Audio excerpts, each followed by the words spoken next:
The street was blocked off, and there was lots of fire trucks there. The house was fully involved in flames. I said, "Is that 951?" And they said, "Yeah." And I said, "That's my boyfriend's house." And they said, "Do you know how to get in touch with your boyfriend?" I said, "No, I haven't talked to him today." And I believe it was the police chief, I'm not sure, came up to me and said, "Are you the next of kin?" And I said, "Why?" And they said, "We found a body in the kitchen."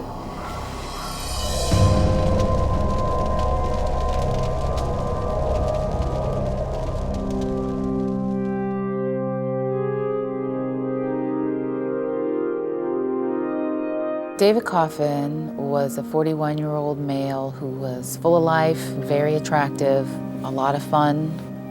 He was beautiful and outgoing and athletic.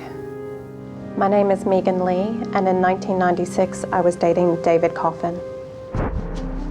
He liked to ski hard slopes. He liked to live life to the fullest. Very Robert Redford-esque. David came from the Coffin family of the Northeast. It's a very prominent family. He was a good kid. He loved the outdoors. He had a big retriever and that dog, and he went absolutely everywhere.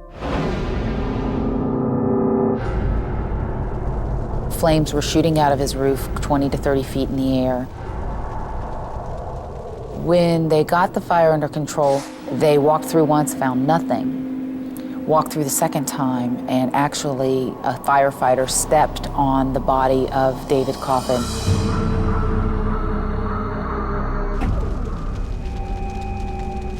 People who die from the fire, they're usually found on their stomachs because they're trying to crawl out of the house. He was on his back when they discovered him.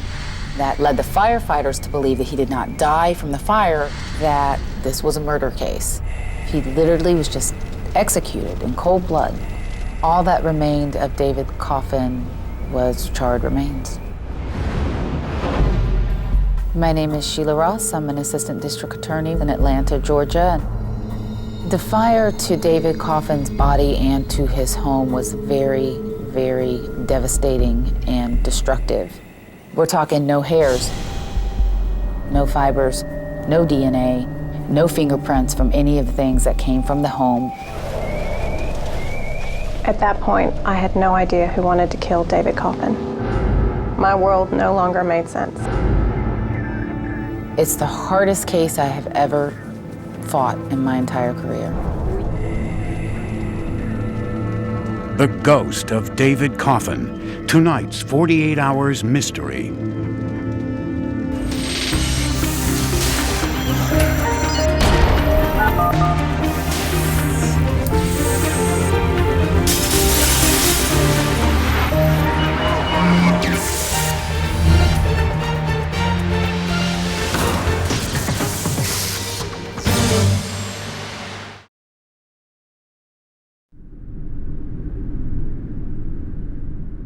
It was the most tragic,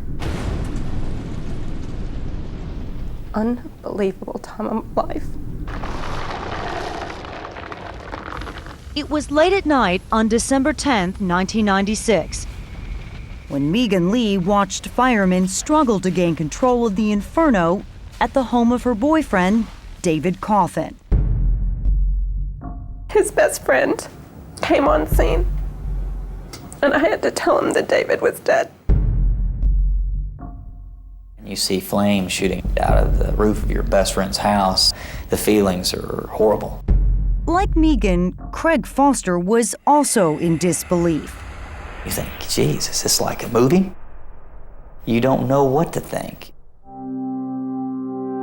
Their grief and fear only deepened when fire officials revealed that David had died before the fire even started. All I remember is laying down on the pavement, hysterical. Adding to the horror, it was the second time that same night someone close to Megan was the victim of violence. The first incident involved her estranged husband, Scott Davis. Scott told her he had been ambushed that evening right in front of his house. The person was wearing a ski mask, put a gun to his head, sprayed him in the face with mace, and said, "Stay away from Megan." And my name is actually pronounced Megan. Now, hours later, Megan's soon-to-be ex-husband had even more bad news. He said, "Oh my God, I was attacked again tonight. I've got police here." In that second attack, Scott Davis said the assailant used his gun. Patrolman Michael O'Connor took the report. The suspect turned around and shot at Scott Davis. Scott then returned fire with 5 rounds from a shotgun. The suspect was able to hop the fence and run off. Scott also said that before all the shooting, the man set fire to the back of his house by the patio.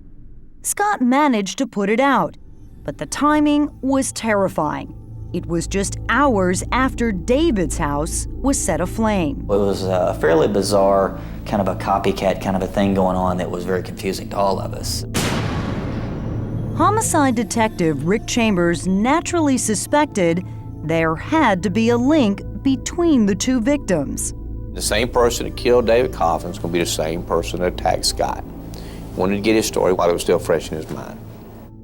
Although she was connected to both victims, Megan could not imagine who would commit the crimes, who would attack her estranged husband, and why would that same person cut down her new boyfriend, David Coffin, in the prime of his life. He was just a really laid-back, nice, easy kind of a character. He showed me lots of attention and lots of affection, and he was gorgeous, you know. Bob Coffin has fond memories of his older brother. He was very much his own man. He was very independent-minded, and he played by his own rules, and it was a great set of rules. David was a 41-year-old entrepreneur looking for business ventures in Atlanta when a friend introduced him to Megan. They were like any couple that was 6 months into an early romance. Craig began to wonder if David's bachelor days were numbered. David and Megan did get serious rather quickly. She had a lot of the qualities that he desired. But there was one rather sticky issue. Megan's divorce from Scott Davis was not yet final. I was very honest with him that I was going to go on with my life, and that included dating other people.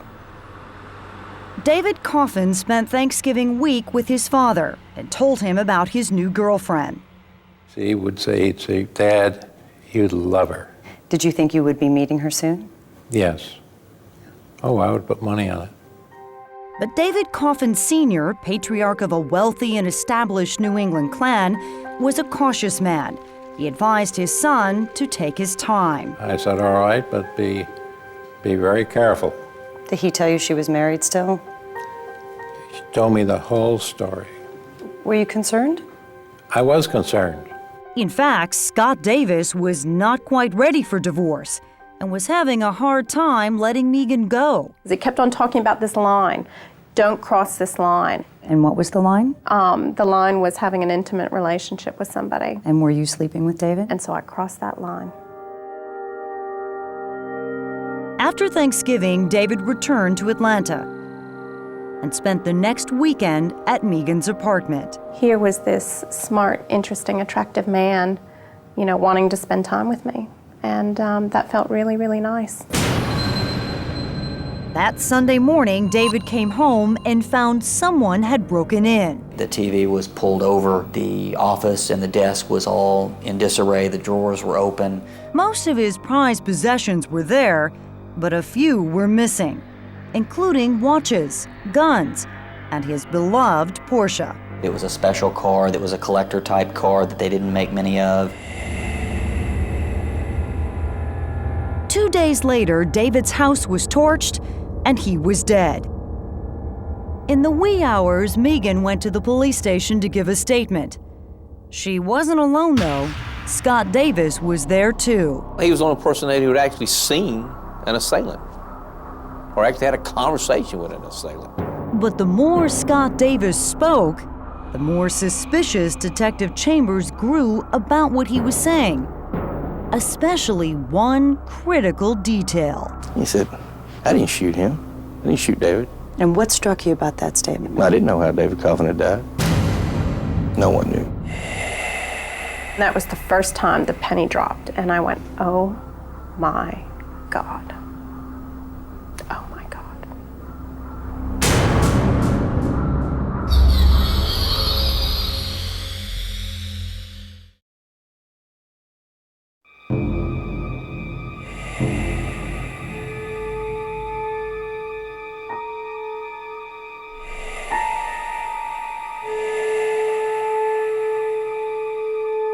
The whole story itself, when you started taking it apart, started falling apart like a house of cards. Detective Rick Chambers was convinced that the man who murdered David Coffin had given himself away. You did say that David was shot. I think so. You think so, Will? I think I did. Even before investigators knew how David died, Scott Davis was telling them it was a gunshot. He said that's what Megan, his estranged wife, told him. When I heard that from her, that's what, that's what I thought I heard. So you heard her say what? That I thought I heard her tell me that he was shot. I'm telling you what I thought I heard. There's guns going off everywhere today. This is hard for me. But Megan said she had no idea how David died. And the detective in charge now seriously doubted Scott's claim that someone had also attacked him. Whoever had done this had killed one person and burned a house. Why did he let Scott live? You're going to set a fire to try to burn somebody's house down? You're going to set it on their concrete patio? So this was not adding up to you? No. Scott was the prime suspect, but he was hardly a typical murder suspect. It was disbelief.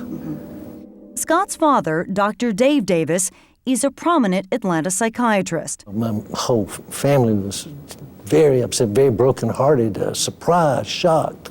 A forensic psychiatrist. None of this surprises Dr. Dave Davis, an Atlanta who made media appearances profiling criminals. Well, there's not just one motivation. Some are revenge motivated. He now found himself defending his own son. Scott has never been in trouble. He's never done anything like this. I've never known him to be violent. The whole thing just seemed outrageous to me. Scott was a 24-year-old graduate student when he met 19-year-old Megan Lee. He was running for county commissioner. He had just finished his MBA. He seemed very mature to me, and at the time that was really attractive. And he seemed grown up where I was just trying to be grown up. They dated for 5 years, but it was a rocky relationship. We broke up a lot during our relationship, always initiated by me. I just kept on feeling like we weren't really connecting in the way that I wanted to connect. After every breakup, Scott would beg for another chance, often in writing. He would always say that he had changed, that he had realized all these things about himself, and that he was making big changes in his life. And you believed him? Absolutely. Every time I ended up believing him. Eventually, Scott and Megan married. I was very able to talk everybody into this, including myself, that we always got back together. He loves me so much. We want the same things out of life. These are all good foundations for marriage. A European magazine featured their wedding with a photo spread, calling the event the perfect American wedding, Hollywood style. The wedding itself was magnificent. One of the most beautiful weddings I've ever been to. Yes. You think he was happy when they got married? Oh, yes. And I think they both were happy when they got married. Professionally, Scott Davis's star was rising as a technology consultant, but his personal life was soon in trouble. He seemed to lose interest in the relationship very, very quickly. So I think he liked the chase more than he liked the prize. He didn't seem interested in me or our relationship at all the minute we got married, in any area. In any area? In any area. After just 2 years, Megan filed for divorce and left him. When you moved out, in your mind, that was it. That was it. You never had a second thought about getting back together. Never a second thought. Scott reverted to old habits, pleading with her in multiple, often lengthy letters. I think you're the most wonderful and gorgeous woman on this earth. I want to give you everything in life you want. Letters that took an ominous turn when Scott got wind that Megan was hitting it off with a man he knew. Multiple dates with one person leads to expectations which do not bode well with me. This is especially true with a person such as Dave. If things with other men are getting sexual for you, I will never be able to forgive that, considering we are married. He was, even by his accounts, quite committed to pursuing her and getting her back. This was a pattern. He's a persistent guy. I taught him to be persistent. So he kept thinking she was going to come back. But persistence seemed to turn to obsession in December 1996, during that weekend that David and Megan spent together at her apartment. Scott called Friday night 5-6 times, I think, in the middle of the night. Saturday night, he called 30 times. When David got home Sunday morning to find his house vandalized, he called police. But he and his friend Craig Foster thought they already knew who was responsible. The only thing we could come up with was that Scott Davis had come over upset the night before because he knew that David was with Megan and had ransacked the house. Craig advised David to back off from Megan until her divorce was final. And he agreed. Now, I don't know whether he ever could have done that because I think David was falling in love with Megan at this point. That Tuesday night, David was found dead. And within hours, Megan's estranged husband was talking to the police. The more he talks, the less believable the story is. On Wednesday, Scott left Megan one last desperate message. I just got back from the police station, and dudes were really getting in my face telling me that they thought I had something to do with this, and I hope you don't believe that. Please call me, please call me, please call me. And you never called him back? Never called him back. 3 days after David Coffin's body was found, Scott Davis was arrested. Police do say, though, that Coffin and Davis knew each other, perhaps. The man who claimed to be a victim was now a murder suspect. At which time the details of the state's case against him may be revealed. And you felt the case was strong? Oh, I knew the case was strong. He had motive, he had opportunity, and he was providing us with our case.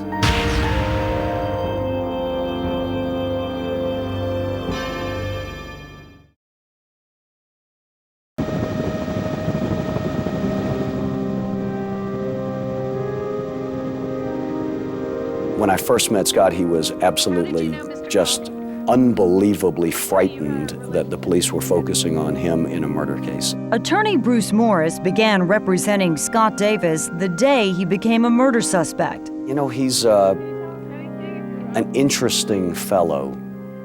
He grew up in a wonderful family and had all of the opportunities that you would want to have growing up. Morris was hired by psychiatrist Dave Davis, Scott's father. Have you never met anyone who was acting normally all along and snapped?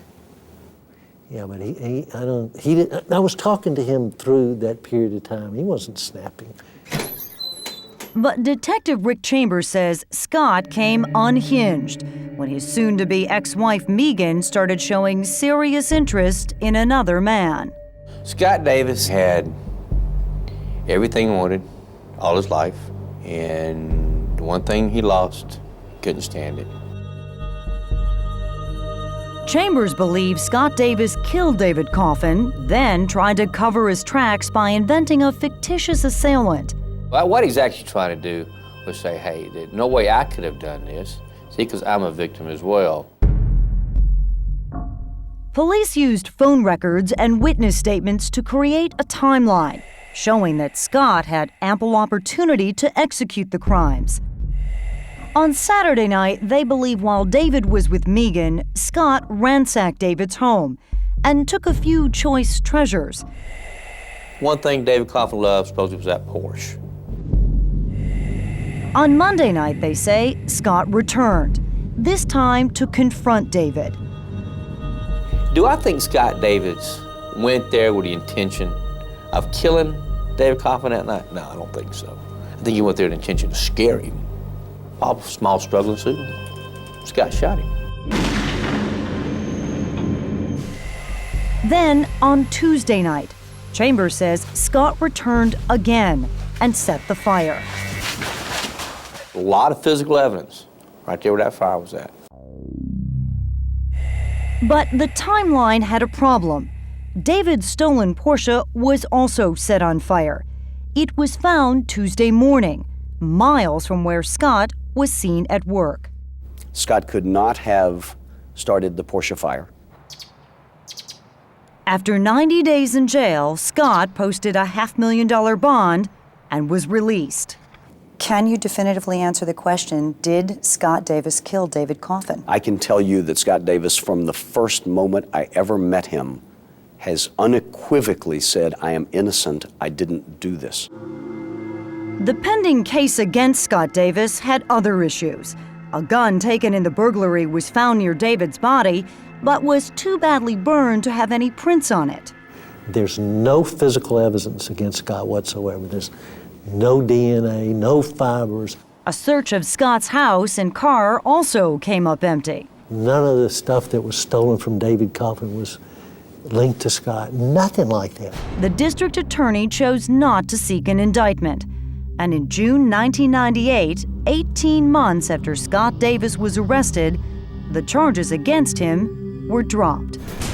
We believe the case was absolutely, completely, and forever over. Scott's divorce from Megan Lee was now final, but Megan wasn't taking any chances. Megan says she felt she had to get out of town. First, she moved to Minneapolis, but she still didn't feel safe. Eventually, she moved here, halfway around the world to Sydney, Australia, which is about as far away from Atlanta and from Scott Davis as she could get. Who do you think is responsible for David Coffin's death? Scott Davis. I would love to believe that it was anyone else other than the person that I'd been married to. But I know nothing else makes sense, and I've tried. Scott also left Atlanta and moved to Palo Alto, California. He's a technological wizard. Where he set up shop as a computer consultant. He was very successful, had a lot of friends. He was in hog heaven. But Scott Davis's newfound freedom was not sitting well with David Coffin Sr. I was not a happy camper. Did you ever suspect it could have been someone else? No. You've always, and no immediately, question. No question. Absolutely no question in my mind. Coffin made relentless efforts to keep the case active. Were you pressuring the DA? Well, I told him I wasn't going to go anywhere. He offered rewards, substantial rewards. The reward went from $100,000 to $200,000 to $300,000. Correct. But as the years passed, little new evidence surfaced. Megan was now happily married to an Australian man and had 2 children. But she was never able to shake her past. There has not been a day in 10 years that I've not thought about the events of December '96. Not a day. Scott, meanwhile, was getting ambitious. In 2003, California's governor was recalled, sparking a wild free-for-all election. San Jose Mercury News reporter Josh Kwan got a tip to check out one of the 135 hopefuls. I was shocked. I was stunned. A candidate named Scott Davis. He had sort of a sense of himself that he was meant for more, and that being a business consultant wasn't going to be his legacy. When Kwan asked Scott about his arrest for David Coffin's murder, Scott told him the charges had been dropped. There was no evidence against him. And he said, this wouldn't have happened to me if it wasn't for my ex-wife. And he said that Megan, his ex-wife, was the one who sort of incited the police to go after him. He has to live with the fact that he murdered David. And I was hoping that was destroying him. When he ran for governor of California, that's when I realized, I thought, you know what? He hasn't given this a second thought. With his past outed, Scott gave up his run for governor. But he was now under new scrutiny in Atlanta. Would you describe him as a smart person? I think he's very smart, but he's impulsive. Enter prosecutor Sheila Ross. She was heading a cold case unit and taking a fresh look at the old evidence. And when I looked at everything, I was literally disgusted. I was disgusted that he had gotten away with it. The state had virtually no new evidence against Scott Davis, but there was now a very determined prosecutor. The defendant is wealthy, and let's face it, he's wealthy and comes from a very good family here in Atlanta, and that creates a whole new dynamic. Why? It's a different dynamic because wealthy people have advantages that poor people do not have, and they work the legal system. This time, the DA convened a grand jury, and Scott Davis was indicted. In November 2005, Scott was arrested again and charged with murder. So when he was arrested, what was your reaction? Outrage. Just outrage. He was able to post $1 million bond and was released.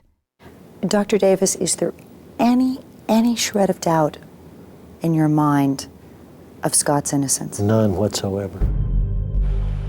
But after nearly 10 years, Scott Davis is about to stand trial for the murder of David Coffin.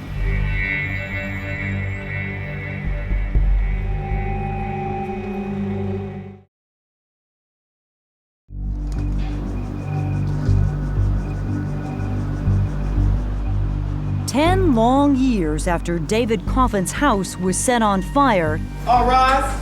Scott Davis is finally standing trial for murder. I'm innocent. I feel very confident that I will be acquitted. Do you believe him? Absolutely. At his side, Christine Bradley, a paralegal on his team whom he has been dating. I didn't think this would ever go to trial. Just bring in the jury. I wasn't going to give up. David Coffin Sr.'s persistence has paid off. I was in it for life. Sometimes to do the right thing, you just have to take a chance. Prosecutor Sheila Ross knows there is no physical evidence. He did not commit these crimes. And defense attorney Bruce Morris wastes no time pointing that out. There is no DNA evidence. There is no blood evidence. Most of that burned in the fire. And virtually all the evidence that was collected, more than 40 items, has been lost or discarded by the state. Only photographs remain. And you believe that any one of these items, had you had access to them, could have exonerated Scott? Certainly could have helped us with leads, yes. But Ross contends she can prove that Scott Davis had a motive to kill. He was a competitive man who wasn't going to lose his wife to the likes of David Coffin, and he targeted the competition. He hunted his competition. He stalked his competition, and he ultimately killed him. Ross called Scott's former wife to the stand. Do you recognize the person in State's Exhibit 4? That's David Coffin, Jr. Megan Lee, the woman Scott once so doggedly pursued, has voluntarily flown in from Australia. I didn't feel like I could breathe when I first got up there. Is that the person that you were dating? It was, yes. How important is Megan to this case? Megan is the motive. I think the case would have been very difficult without her. Sorry. Over the course of 3 grueling days, Megan testifies about her failed marriage. The minute we got married, he wanted nothing to do with me. I felt very alone in my marriage. Megan, please pick up the phone. I need to talk to you about this stuff. She listens to Scott's messages pleading for her to come home. Megan, please, you're killing me. Please, for me. And tells jurors about Scott's fixation with the new man in her life. He kept on saying, I know David's there, I know David's there. And was David there? Yes, he was. Perhaps most important to the state's case, Megan contends that when she told Scott about the fire at David's house, Scott said something very incriminating. He said, oh my God, the police are here with me. And they said they had just come from a scene in Buckhead where a guy had been shot in the head and his house had been burned down. David Coffin had been shot in the head. That comment Scott allegedly made is key to the case because at the time, police didn't even know how David had died. So the question is, did Scott slip up and say something only the killer could have known? Are you 100% certain that it was Scott who told you? 100% certain. Remember, Scott said it was Megan who told him about the shooting. If Megan knew first, how do you think Megan knew that information? I don't know is the answer. Megan admits that initially she told police she didn't know how David died. And all the horror, she says, she forgot. But she now remembers she told friends about the shooting after talking with Scott. You did not tell Scott No. that David Coffin had been shot in the head? No.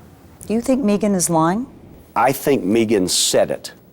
Whether she was hysterical and doesn't remember it or is lying about it, I don't know. Ross says the real liar is Scott Davis. He did himself in. He did himself in, she says, by spinning an elaborate tale about being a victim. Like he's being haunted by the ghost of David Coffin. And he started realizing all the mistakes that he may have made in perpetrating the crime. And then he impulsively tries to cover up what he had done. It was as if he was coming by us with a flashing sign saying, follow me. Police testify they found nothing to corroborate Scott's story. No evidence that someone took a shot at him. Nothing that indicated a shell casing from a handgun. No signs that Scott had shot an assailant, despite his claims that he shot at someone 5 times in his small backyard. Getting shot with a shotgun's fairly traumatic, so it should have left some indication if he had been hit, and we didn't locate anything like that. Ross says Scott kept digging himself a deeper hole. It's his impulsiveness that did him in, because he's always trying to outthink the police. He's trying to outthink everybody, outsmart everybody. Good morning. She says Scott even tried to enlist a friend to provide a false alibi. He said, let's get our story straight. Instead, that friend turned on Scott and called the authorities. It is the cover-up that gets him in the end. But Christine Bradley insists there was nothing to cover up. I was sitting next to an innocent man. Was that difficult for you during the trial, dating someone who's accused of murder? Stressful, certainly. Never worked so hard in my life. All right, let's bring in the jury. When the defense lays out its case, You swear in front of testimony. Dr. Davis takes the stand. He tells jurors about the toll the accusations first took on his son 10 years ago. He sounded panicked and terrorized. I'd never, ever heard him like that before. It was consistent with just, being accused of a crime that he did not commit. When did you see Scott next? Davis also provides his son an alibi for Saturday evening, around the same time the state believes David's house was ransacked. Came over to my house. It was about 6:30. I remember I was watching the news. That takes prosecutor Kelly Hill by surprise. The first time you ever told anyone in law enforcement that your son was at your home on Saturday, December 7th, is as you sit here today before this jury. Isn't that correct, Dr. Davis? Correct. Do you think Dr. Davis was lying? I think he was, yeah. But the state cannot dismiss the fact that David's stolen Porsche was found burning around the time Scott had a meeting at work. Scott Davis may not have lit the actual match to the Porsche. Do you today believe it's possible that somebody else helped him? I absolutely believe that it is possible that somebody else helped him. Yes. After nearly 6 weeks in court, he killed his competition. And more than 60 witnesses, Where is the evidence? the trial ends without Scott taking the stand. I watched him like a hawk, just like a hawk. Did he ever make eye contact with you? Yeah, I could stare him down any day. With the case in the jury's hands, there is a lot at stake for Scott Davis. In your mind, it's absolutely not possible that he had anything to do with this. Absolutely not possible. There's a lot at stake for Christine Bradley, too. Are you in love with Scott? Yes, very much so. Is he in love with you? Yes, very much so.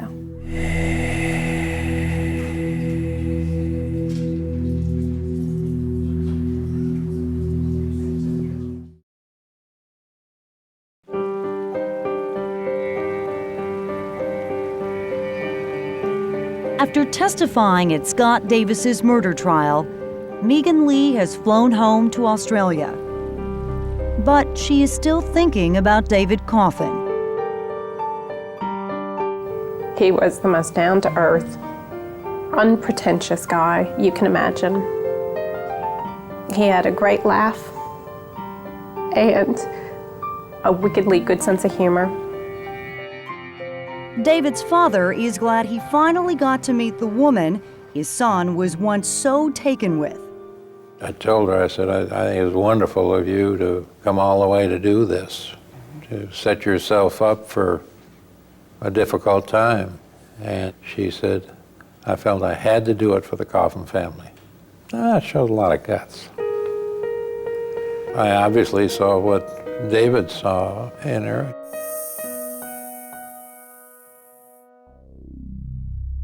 As the jury deliberates, Scott's girlfriend, defense team paralegal Christine Bradley, waits anxiously. How was Scott feeling going into deliberations? Helpless. Nervous? Of course. Hours turn into days.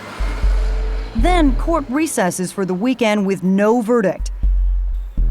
Scott and Christine relieve some tension by watching his old high school play football.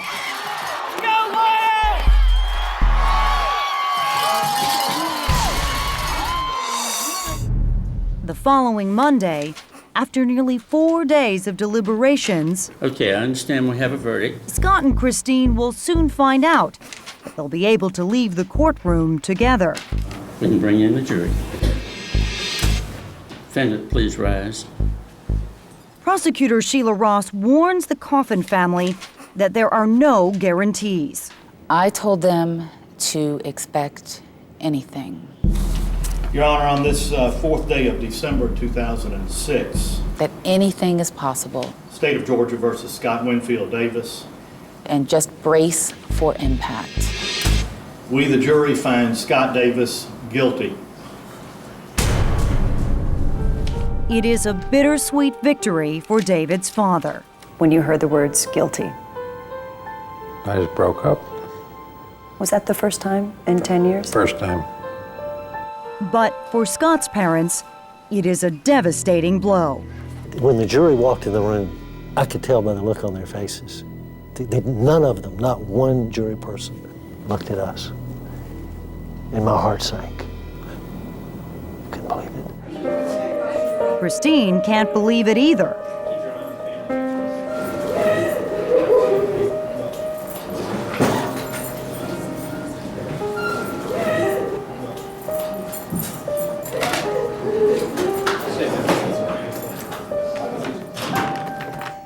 I was absolutely not prepared for a guilty verdict. While Christine faces an uncertain future, Megan is finally able to come to terms with her past. I just felt like, oh my God, I'm not scared anymore. And I don't think I was truly sort of recognizing how scared I was until they said, we find Scott Davis guilty. At the sentencing, David's brother Bob speaks for the Coffin family. Thank you, Your Honor. Ladies and gentlemen, David Coffin Jr. was burglarized, shot in the head, and had his body burned at the hands of a coward. So then was it worth all of the agony and the conversations and the pushing and the prodding? At the end of the day, you bet. Justice served. The sentence is mandatory. Okay, Mr. Davis, if you'll please rise. You've been found guilty of the crime charged, and I sentence you to life in prison. But just before he is led away, Scott Davis addresses the court for the first time. Your Honor, I have nothing but sympathy and I feel nothing but empathy for the Coffin family and their loss. However, I've maintained my innocence throughout this and I still maintain my innocence. Thank you. Thank you, Mr. Davis. This court stands adjourned. After his conviction, Scott asked his girlfriend to read a letter he had written to 48 Hours. I can't explain in words the horrible feeling of being sentenced to life in prison for a crime you didn't commit. I, with my family, friends, and attorneys, will fight with all my strength and courage to regain my deserved freedom. Until then, I will not rest. How long do you think you'll stay together under these conditions? I'm not going anywhere. But she may be waiting a long time. David's father is determined to keep Scott right where he is. Should he be in prison for life? Yeah, at the least, yes. This is the last picture that was taken of David, and that was 2 weeks before he passed away. It was on that fateful weekend that his son told him about the new woman in his life, Megan Lee. He said to his father about you, this might be the real deal. How do you feel about that? When he died, we never had a first fight. We never had a disagreement. So he died the perfect man.